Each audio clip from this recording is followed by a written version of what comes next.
You're live. I'm live now. You are. See? Technology, when you're trying to figure it out. Welcome to Dirty Kurt's Dugout, everybody. Thank not only our guest, Gregg Zaun, we'll introduce him in a second, but thank our title sponsor, Hacienda Casablanca out in El Cajon, California. If you're from around here, you certainly know where that is, 700 North Johnson in El Cajon. If you want some great food, go see Cindy and Tony out there and tell them Dirty Kurt sent you. And also our good friends at Lacima Oil, where's my gas card? What happened to my gas card? Oh, no. Well, take my word for it. It's around here. And next week, out of this show, okay, how good is that? I'm letting you know that out of this show today with Gregg Zaun. So in other words, somewhere in the next 30 to 40 minutes, you'll have a question on next week's show that will earn you a $100 Chevron gas card. It'll be in the context of what we talk about today. So guess what? I just saw a baseball game from Salt River Field in Scottsdale, Arizona. Of course, home of the Arizona Diamondbacks and Colorado Rockies, but it wasn't either of those teams. It was the Cal State Golden Bears against the University of Houston in the Andre Dawson tournament. Have you heard about that back east, Greg? Oh, yeah. Yeah, Hawk and I were teammates in Florida in 1996. I've been paying attention to that. One of my favorite teammates ever. So anything he does, I'm going to support. But, yeah, and you know what? It's funny. I've been seeing a whole bunch of memes out there, like, you know, because of the lockout and everything. That everybody's like, hey, play more college baseball. Absolutely. Put more baseball on there. I don't care if it's high school, college ball, whatever. Just put baseball on the television somewhere. Well, there's another game to follow up.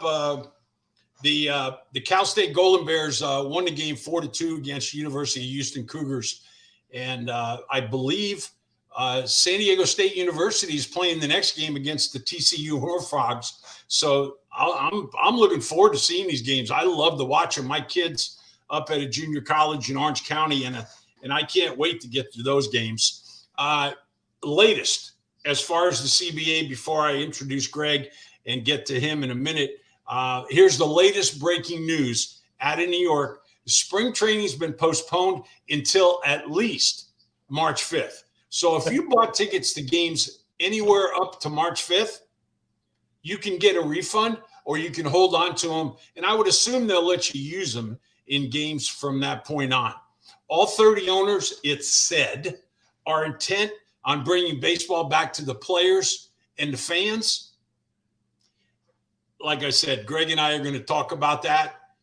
If their nose is growing with that statement, because it's misinformation, just like there is all out in social media. We're going to try to straighten some of that out for you today. But first, let me introduce my guest today. He played for 9 teams over 16 seasons. The thing I learned today was your career almost paralleled Tony Clark's. I mean, you guys were around the same years, the same time. Greg won a world championship in 1997 with my hometown team, the Miami Marlins. I'm repping Miami-Dade today. I went down to Miami-Dade Junior College back a long time ago. Played for Charlie Green. Personality for Sportsnet in Canada. And Gregg Zaun, I welcome you to the show. Dirty Kurt's Dugout. How you doing? I'm great.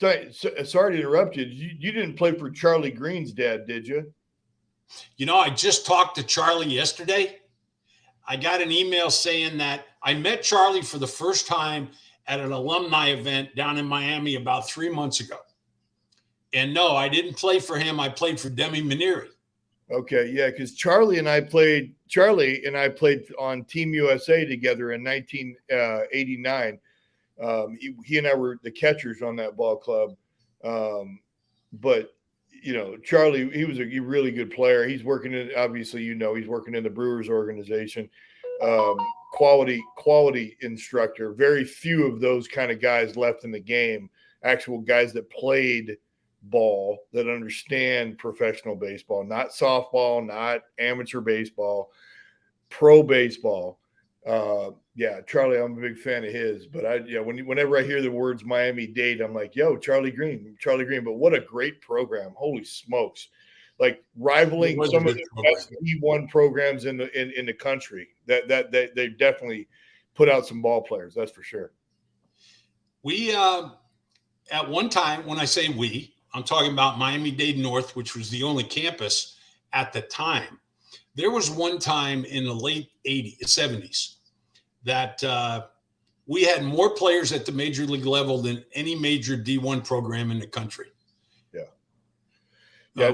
Marty, Mickey Rivers, Bucky Dent, myself. Steve Carlton went out for the team and didn't make it, so he signed with the Cardinals. Proves how. Yeah, Bucky was one of my coaches when I was with the Rangers.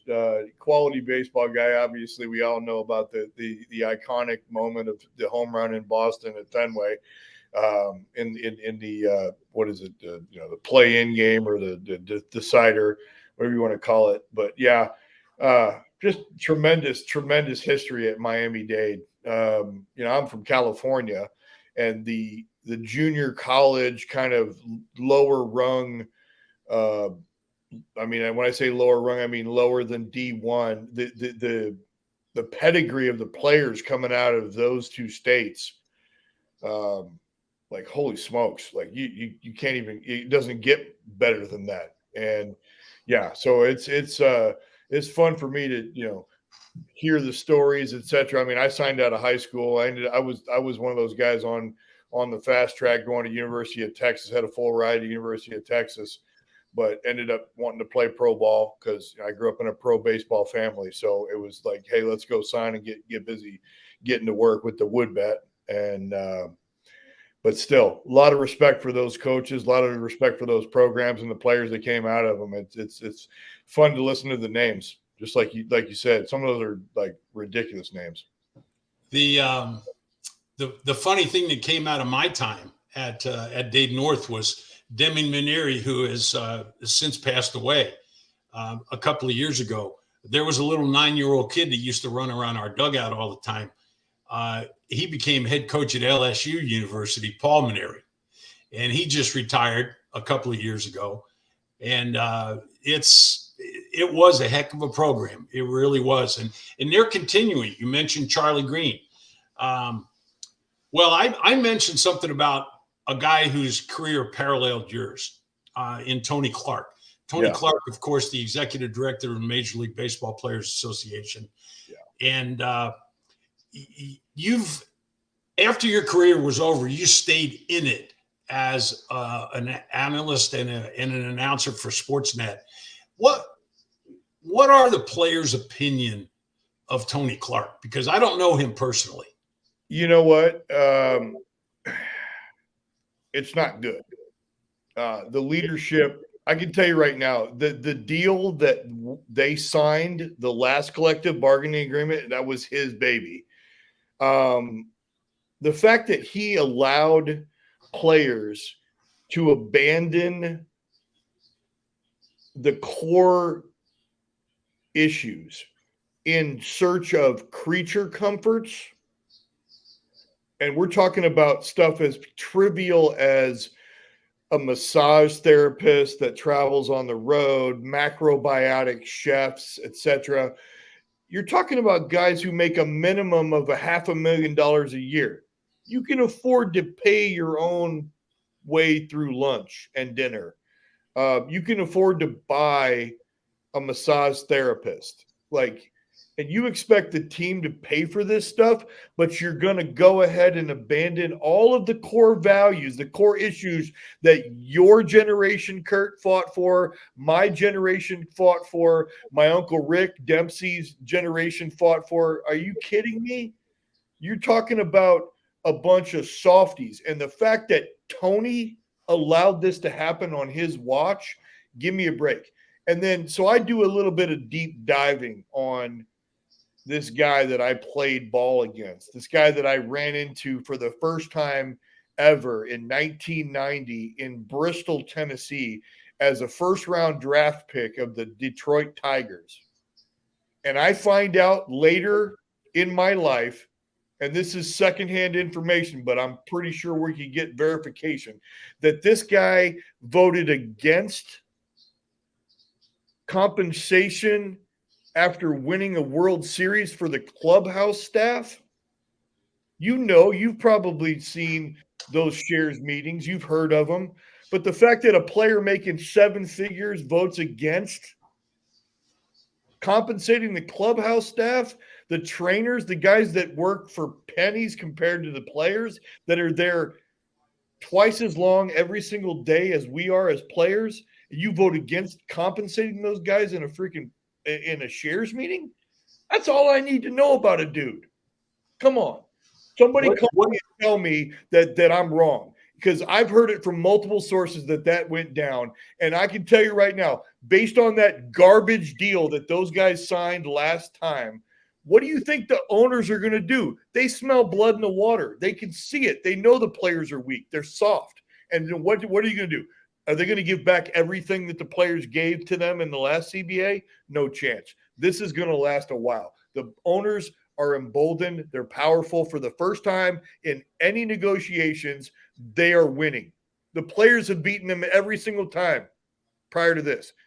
Now the owners are winning. They're not giving in. Well, the owners are supposedly going to send 4 representatives to New York, and starting Monday, where both sides are going to sit down on a daily basis. I believe Hal Steinbrenner, Mr. Henry from the Boston Red Sox, the ownership from the Colorado Rockies, and also Ron Fowler, who's one of the minority owners out here in San Diego. He served on the committee to negotiate the last collective bargaining agreement. It's funny that you mentioned that. I heard the same thing. We've talked about how players vote for World Series shares on this program before, and it's pretty cutthroat, but just the same. So the first player that I had speak up about and against Tony Clark was a big free agent guy that came here to San Diego in the mid 2000s. It was 2015. He came here, so you can probably figure it out. But I was really surprised about all the bad things that he had to say about him. And then that new CBA wasn't even signed until the following year, which gave him even more ammunition to go after this guy. And I'm looking at this negotiation being a situation where Tony Clark's fighting for his job. I mean, if this negotiation doesn't go a little more smoother, at least the players can see that there's attempts being made, and that a lot of the things that we're reading from the media out there are coming from the ownership side. So that's where people have to tune into shows like this one, so that you can get a complete look at, I'm going to call a spade a spade. This guy that's on my show today, Gregg Zaun, calls a spade a spade. If there's something to be said about the Players Association not doing the right thing or going the right way, we're going to let you know about it. But also, we're not going to be threatened by Major League Baseball that we're going to be taken off the air or we're going to lose our job because of something negative that we might say against them. So I'm just hoping that both sides get to the bargaining table on Monday. As I said at the beginning of the show, all spring training games have been postponed until at least March 5th. And Major League Baseball came out with a statement today saying that because of the CBA not being able to be negotiated, they have to postpone spring training. I tell you what, it didn't take long where the Players Association came back quickly to let everybody out there know. And this is really the first time that I've really seen the Players Association make this statement, Greg, is that the CBA is not the cause of the players not being at spring training. Lockout is the reason that the players are not in spring training. They could end that lockout today. get people to spring training, and continue to negotiate. So I'm going to put that out there. Gregg knows that. He's going to put that out there. And for all the people out there that think this lockout is the fault of the players, it's really not. I mean, if you want to say, well, it's their fault because they didn't sign the CBA, okay, I'll give you that. But it's not because the CBA is not signed. The lockout can be ended. The lockout is called by the owners, not by the Players Association. And the players they'll go to spring training and start working out and continue the negotiations. They've said that up until now. I want to welcome Terrence, one of our viewers and listeners that's on here all the time. He's a big Dodger fan up in LA, and I still love him, even though he's a Dodger fan. Yeah, I know. Gregg played with the Dodgers. Played with 9 teams. We played for 15 teams. I grew up 10 minutes from the stadium. I'm a Dodgers fan, even though, believe it or not, I don't mean to correct you on your own show, but I never did play for the Dodgers. You're thinking of Jeff Zaun, not Gregg Zaun. It's okay though. Oh, well, everybody else. I was just going to say that. No, I was just going to say that. I don't know. I don't have a list in front of me, so I pulled it out. Too long to worry about. But yeah. you bring up a fantastic point. These players, they would go back to work under the old BS CBA, that ridiculous document they signed the last go round 5 years ago. And then they go and they bitch and moan about free agent markets and this and that and service time manipulation. I'm like, you idiots gave them that power. You're not smart.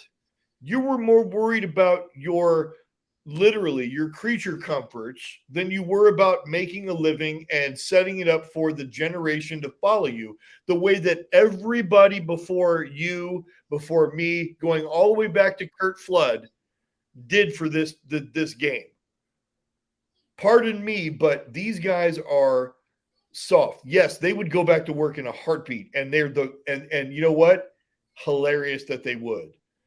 It's just funny to me that the owners, and everybody's mad at the owners. Don't be mad at the owners. All they're doing is what they should do as business people. When you've got the hammer, you use it. The players gave them the hammer in the last collective bargaining agreement. I guarantee you, the day that the Players Association agreed to the last CBA, all 30 owners collectively started laughing at them. They were like, oh my God, I can't wait till 5 years from now when we get to smack these idiots around again. They did it to themselves. I don't feel sorry for the players at all, because let me tell you, I was a player rep. I was on the executive subcommittee. I'm typically one of those guys that says, I laugh at people when they say, oh, baseball players are overpaid. Really? What do the 750 best people in the world in any industry make? Ask yourself that question. Typically, I don't care when ownership is like, oh, these guys make too much money. No, they don't, because it's a $9.5 billion industry. And if you split it right down the middle, every team makes a pile. Every player makes $6 million. If you just equally distribute it amongst 1,000 baseball players. That's far from the facts. I get it, but it's a joke. These people are just absolutely insane. But the fact that the players gave so far in the last time, this is what they've done. You made your bed, you lie in it. Watch what the owners are going to do to these players. They're going to get exactly what they want, or they're going to leave it closed. At the end of the day, they're not going to give in. The ownership will not blink. Watch the players blink. They're going to give in further. Watch. Especially under Tony's leadership, because they already did it once. Why wouldn't they expect him to do it again? I think there's some pretty guys with their feet in the sand, feet in the dirt, already sunk in with concrete, that like Scherzer. I think Scherzer is, who the hell is that? That's me. That's actually the Padres. Oh my God. I can't believe Yeah. From my I retired in spring training with the Padres because I knew their pitching staff was going to suck. In 2011, I couldn't do it anymore. I was like, so you never really stepped on a major in a major league game for the Padres? No, I actually played one spring training game. So I was retired. I was mentally gone. Brad Ausmus and Mark Loretta called me. So two former teammates. Mark and I played high school ball together. And then we got a chance to play together for the Astros. They both called me. They said, hey, listen, Zauni, you want to come be Hundley's backup, play once a week, live in San Diego, et cetera, et cetera? I'm like, guys, I just had shoulder reconstruction. I'm not even contemplating a comeback. I'm done.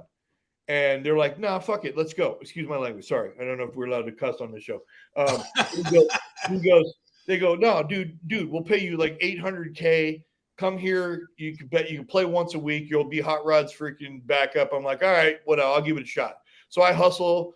I go and I try to get myself into shape. I'm like a week behind schedule. This is a funny story. So I go and I play a game, and I'm catching, and Matt Latos is pitching that day. And he's bouncing splitter after splitter after splitter, and we're playing the Oakland A's. I'm just getting beat up. I blocked like 30 balls in the first 2 innings. And so Kurt Suzuki comes to the plate. He goes, what's up, Zauner? I go, oh, Zook. I go, I'm getting beat up. He goes, yeah, they don't got a whole lot of respect for the old man, do they? I said, nah. I said, but don't worry. I'm going to retire after this game. He goes, yeah, right. They'll be ripping it off your back. So I walk into Buddy Black's office after the game. I said, buddy, I'm done. I go, I'm retiring. I can't take this anymore. He goes, really? I said, yeah. I go, I'm out. And so fast forward like 3 months, opening like month of whatever, Oakland comes to Toronto. I'm doing the broadcast. And I'm standing around home plate at batting practice, and Kurt comes running out of the dugout. He goes, you weren't freaking kidding. You retired after that game. I said, yeah, dude. I said, I was mentally beat up. I said, the idea of me at age 40 holding somebody's hand that's like 6'4", throwing 95 miles an hour and doesn't have any confidence. And I'm telling him when he's making $10, $15 million a year, how pretty he is and how good his fastball is. I said, I just couldn't do it anymore. I had enough. I was out. He goes, you weren't lying. I said, nope. I told you I retired that day. And I did. And I got in my car after that. I told the clubhouse guy, I said, listen, send me my stuff. Don't send me my stuff. I don't care. But I'm out. And I got in my car and I drove 100 miles an hour for 2 straight days to Toronto. Negotiated my network deal, hired an agent, started my broadcast career in 2 days. Hilarious. Goodbye. I'm out. So your first year in professional ball was 1995, which puts you in class 9. Right. Yeah, big leagues, yeah. Which you're in class 9 because class 9 started after the 92 season. Yes. How much of an increase have you seen in that pension plan from that time until now? Ooh, you know what? Like I started collecting it. I'm 50 now. I've been collecting for 5 years now. I've seen my number go up about $300 or $400 a month. You know, it's always like, and I got penalized because I started taking it at 45. Right. But it's always been good. But I've seen it go up about $300-400 a month since I started. No, that's not including the investment part of our checks. No, I got out of that a long time ago. I'm a financial planner now myself, so I took over that for myself. I got my money out of Vanguard, you know, the company that does all that stuff. I got out of that part of it, and I was like, look, I'll take care of it myself. So there's 2 portions of my check, a fixed and a variable. Yes. My variable is much higher than the class 9 guys. Yes. Are you telling me that we can call the benefit plan and tell them that we no longer want to put that variable into that fund every year? It's my impression that you can do whatever you want with your variable. You could take it over if you wanted to. I got out of that a long time ago.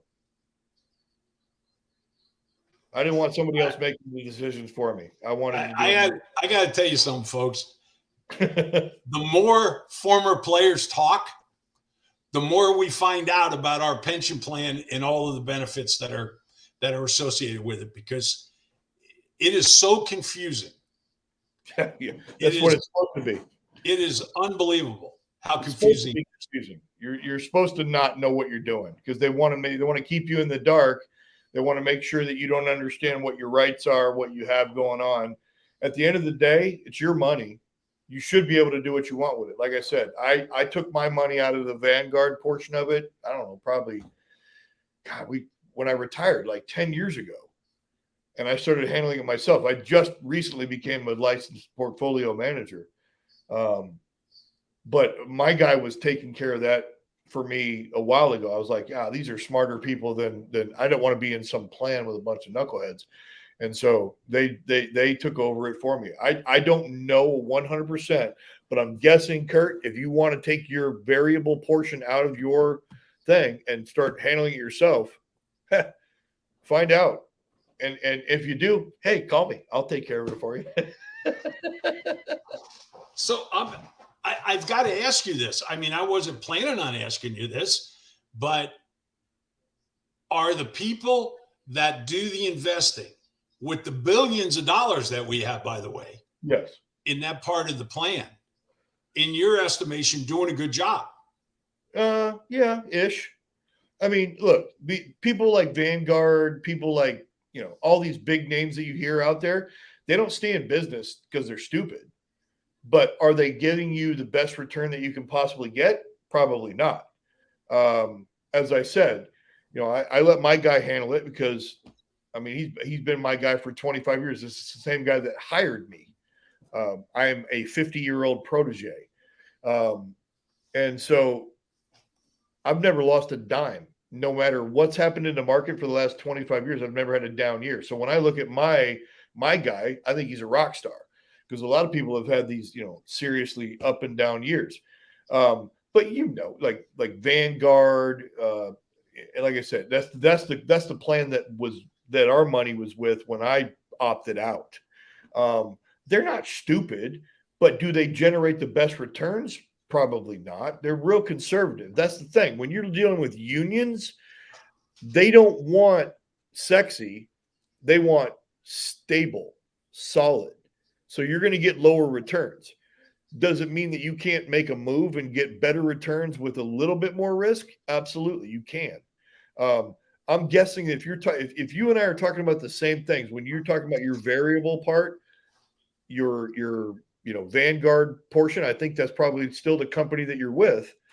Then yes, you can opt out at some point. I have to believe, especially, I mean, I'm 50 now. You're probably 52, 55. I don't know. So yeah, there you go. So you got options. I mean, you should have options. It's your money. You can tell them what you want to do with it. They can't keep you hostage forever. So I'm going to check into that. That's very, very interesting. The one thing that I did find out, because Greg and I, for all of you out there, that maybe just tuned in, Gregg Zaun is my guest. Gregg Zaun we're going to have in a couple of weeks, so that's why I had his name on my mind.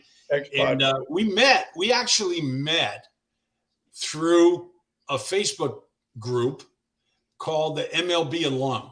Yeah. And I put that Facebook group together because of all the misinformation and all of the non-information that was going on out there within the ranks of alumni in the Major League Baseball world. I mean, it's crazy. I literally talked to a couple of kids that are in your class 9. I'm in class 8, that are in class 9 that have, one of them had like 3/4 of a year of service. One of them had a little over a year. They didn't realize they had a pension coming. Can you even believe that? That's crazy to me. They don't tell people everything that's going on. They don't want you to know. There's so much money in those accounts. Like, look, I always look at it like this. Like when I look at the NFL, I look at these guys and I go, oh God, what a bunch of whiners. You get $20 million signing bonus for a reason, because you know that you're going to go out there every Sunday. If you're a running back, it's like being in 30 car crashes in one day. You trade your flesh for money. It's a short, truncated timetable. It's why I'll never, ever begrudge any baseball player for getting every last dime he can get in that short amount of time that he's got to get it. You look at the situation and you understand the billions of dollars. Like I said, I've done the math a bunch of times. I've made it the most simple argument that you can possibly make. If you take $9.5 billion and you split it right down the middle, give $4.25 billion to 30 different teams, do the math, that's all profit. Take $4.25 billion, give it to the Players Association, and let them split it up however they want. If they ended up splitting it up equally, it's about $6 million per kid. When you hear those numbers, it's staggering. Don't even get me started on the guys like Max Scherzer and Verlander and Clayton Kershaw. They're making $30-40 million to pitch 5.5 innings to throw 80 pitches. How in the world, in a game where all they try to do is minimize player salaries, have they not gone back to these premium thoroughbred pitchers and said, hey, bro, we're not going to let you pitch more than 80. We're not going to let you see the lineup 3 times. So we're going to half your salary. Instead of 40 max, you're getting 20. You talk about the $6 million, and I just saw something. I'm going to reach up here for a minute. Somebody out there is going to win this $100 gas card based on something that Greg or I said today, or a point that we made. Some of the misinformation out there to coincide with what you just talked about is 71%. When they talk about the millionaires versus the billionaires, they talk about the average major league salary being a little over $4 million. Folks, that's very, very misleading. And I'll tell you why. 71% of all major league players make less than $1 million. Yep. 71%. 66% make less than $600,000.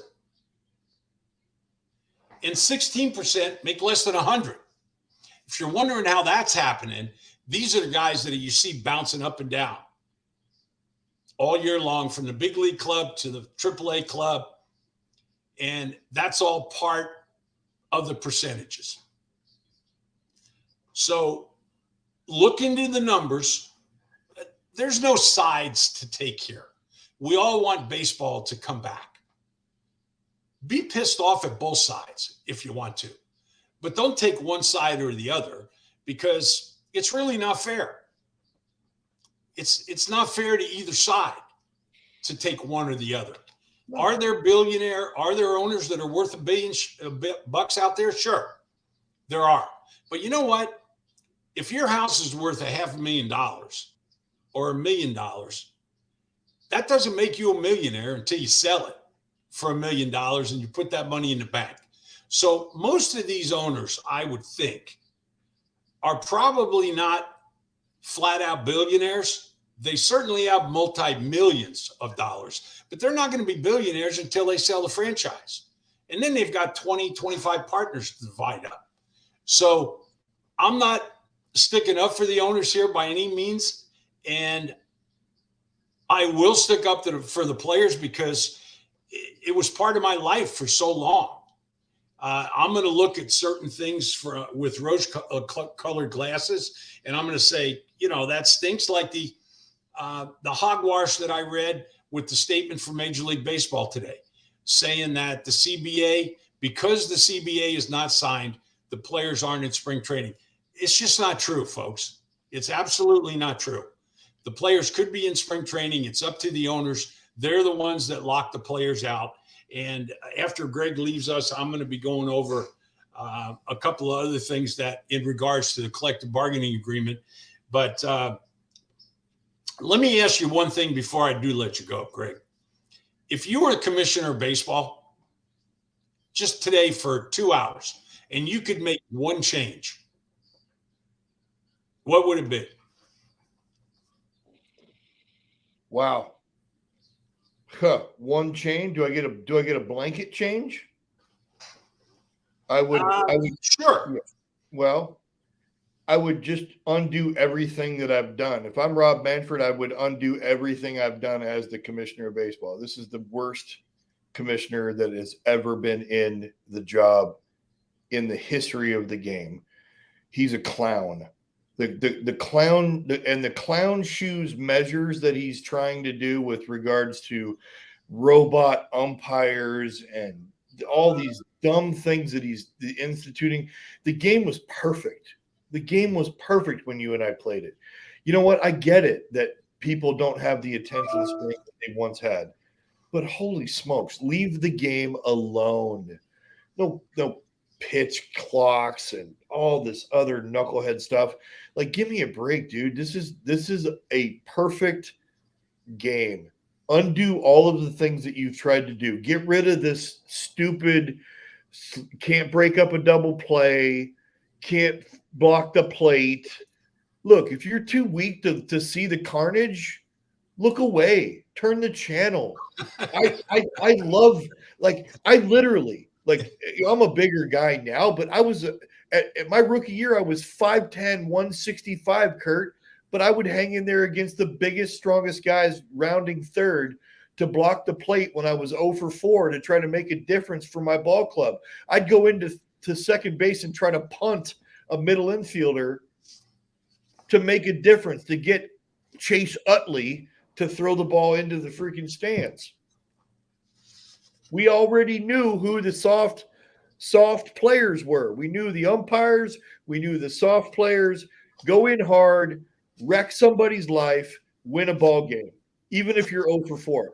He needs to stop with all these measures. So if I'm the commissioner and I had one thing to do, I would undo everything that Rob Manfred's done since he took over that job. I'd undo everything. There you go. That's good. I like that. I think it's for another show, but I think we can talk about bowling over the catcher and going into second base like Hal McRae and George Brett used to go into second base. I mean, I saw Hal McRae bring Willie Randolph almost in the left field, in the deep shortstop one night on a double play. It was the craziest thing I've ever seen. Gregg, I want to thank you so much for being on the show. Let's do this again. Yeah. Oh, I'm game. I'm old school. I love to talk about the game, and trust me, these kids, everybody calls them soft. They all these guys want to be coached. They want to be driven in the right way. I promise you. But this soft leadership that's going on in the game, this metric driven nonsense. Oh my goodness. Hire real baseball people to coach baseball players, not YouTube sensations, not guys that understand how to use, a Rapsodo. Give me a break. You and I both know how this game should be played, how it should be coached, and the people that coach it the best are the guys and gals that have actually done it before. And with that, we will say goodbye to Gregg Zaun. We certainly appreciate having you on this show, Craig. Thank you so much. My pleasure. Thanks for having me. It was fun. Let's do it again. Yeah, you call me whenever. Going back to what Gregg just got through saying, if you're noticing about baseball, you are probably noticing that there's a lot of former players that are going into the college coaching ranks. I'm talking about good major league players, Lance Bergman for one, Jose Cruz Jr. for two, that are coaches of major D1 programs that should be coaching in professional baseball. Not taking anything away from the college ranks. But why are these guys all of a sudden moving to the college ranks? You know why? Because they're not getting called by Major League Baseball to coach in the professional ranks. And to me, that's a shame. Because as Gregg just got through saying, they're calling kids that are Harvard grads, Yale grads, that are analytically inclined. And those are the guys that they're putting into coach's shoes, so to speak, that can't fill the role that the Bergmans and the Cruisers of the world can. Let's get back to collective bargaining agreement real quick. And Gary, I appreciate the ask. Would you scrap the shift? You know what? The shift's been going on for years. I mean, it really has. And I appreciate the question. To the extreme that they're doing it today, I still wouldn't scrap it. And I'll tell you why. Because if a player can adjust, and I'm talking about the hitter, if a hitter can adjust to 4 infielders being on one side of the infield and not being able to hit the ball the other way, then shame on him. I understand why they don't, because of launch angle and all of that, and the way they're being paid with hitting the ball out of the ballpark. But all you have to do is do that a couple of times by hitting the ball the other way, and you're going to push that shift back around the other way, therefore giving you more of a chance to drive the ball through the infield if you do happen to hit it on the ground. But that's only me, and I don't make the rules. So this is the 9th lockout/strike in the history of the Major League Baseball Players Association union against, if you want to look at it that way, the major league owners. The first one was back in 1972. The first strike in Major League history. And here's the issues of contention. And this is the reason that I'm going to list these for you. And we're going to finish the show with this segment. And then I'm going to say goodbye until next week. And hopefully we'll be able to bring you a conclusion, or at least a light at the end of the tunnel, because there's none right now. The only light there is that both sides are going to get together starting next week every day. Issues of contention in the 72 strike were pensions and salary arbitration. The 1973 lockout, salary arbitration. The 1976 lockout, the reserve clause. You understand what the reserve clause is, right? Think Curt Flood. The right of a player to offer himself to other teams. Or in other words, not to be a slave to the first team that signed him to his professional contract. The first professional contract that I ever signed was with the Cincinnati Reds. Didn't think about it because I was too excited about signing. But I was binded at that particular time to the Cincinnati Reds for the rest of my life. If I wanted to play professional baseball, it was going to be with the Cincinnati Reds or one of their minor league organizations. So the 76 lockout was because of the reserve clause. Curt Flood was blackballed from baseball and never seen again when he was traded from St. Louis Cardinals to the Philadelphia Phillies and didn't want to go. I wished every single one of you listening and watching now had an opportunity to meet Curt Flood. One of the nicest gentlemen you'll ever meet in your life. And he gave up his career for what he thought was right. You got to remember something. Curt Flood was a black man. He had already been through one form of slavery. Watched his parents and grandparents. When he was traded and didn't think it was right, that's the way he looked at things. God rest his soul. He was such a great guy. So the 1980 strike, free agency and compensation for players lost in free agency. The 1981 strike, which there were games lost, middle of the season, free agency and compensation, again, for players lost. The 1985 strike, salary arbitration and minimum salary. You kind of see the way this is going.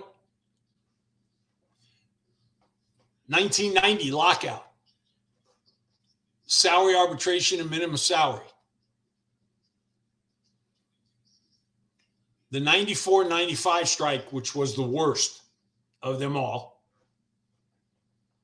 free agency, salary arbitration, and minimum salary. Now, it's the same thing along with a few other things. And those other things are the reason that the union is standing firm on this. Service time manipulation, competitive integrity, or in other words, teams not tanking. We've heard that expression used. And the luxury tax. So as you can see, from 1972 until now, it's 50 years. I was involved in 6 lockouts or strikes in my career, 6 of the 9. So I have a special interest in all of that, on how things go, how they're being worked out, how I think it's a damn shame that come Monday, when both sides sit down, supposedly, and are going to meet every day, why it's taken so long. Because what they're taking away from us as baseball fans is not fair. Are there losses being had? Sure. There are veteran players, there are rookies that aren't going to make teams because of this negotiation. Because major league managers and the coaches aren't going to have the opportunity that they would have been afforded to look at these guys and to give them an opportunity. But because things are cut short, they're not going to get that opportunity. There's going to be free agents that are never going to be seen again. There's still 300 free agents out there. They're going to be written off. A lot of them are going to be written off.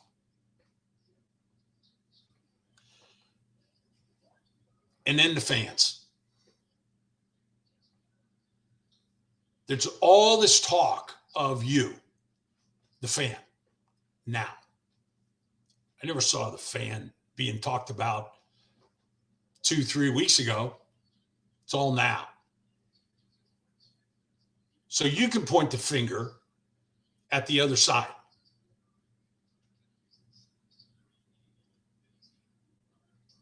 Like I said, nobody's at blame here. The only point that I'll make about that is that I'll start pointing fingers of blame when I see people that aren't attempting to negotiate in good faith.